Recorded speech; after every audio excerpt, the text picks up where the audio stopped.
tragic events that we've seen recently unfolding in San Bernardino, Colorado, and in Paris, it can be difficult explaining it all to, especially to children. WSBT-22's Patrick Roth is here, and Patrick, some experts you spoke with gave some advice on how to do that, how to explain it.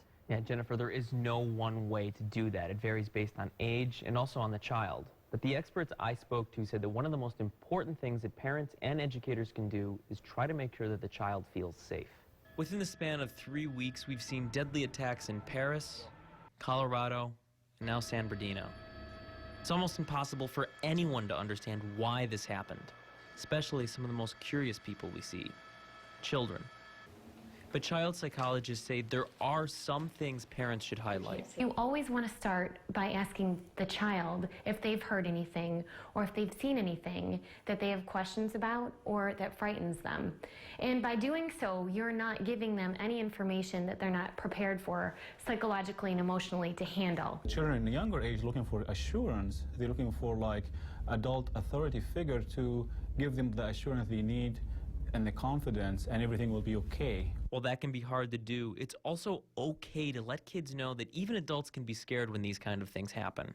You definitely want to make sure your answers are concrete and clear, and you want to validate and honor how they feel about it. So, you want to say things like, it is a very scary time. It's a very frightening time. Even though it is a frightening time filled with uncertainties, it's also important for a child to know that people are working hard to keep them safe. Once they lose this safety net, they start to actually almost panic because they are not cognitively cope with all this kind of stress because they are not mature enough to look at all the aspects of the problem. If the child kind of guides you through this discussion, they will instinctively ask the questions that they are prepared to handle.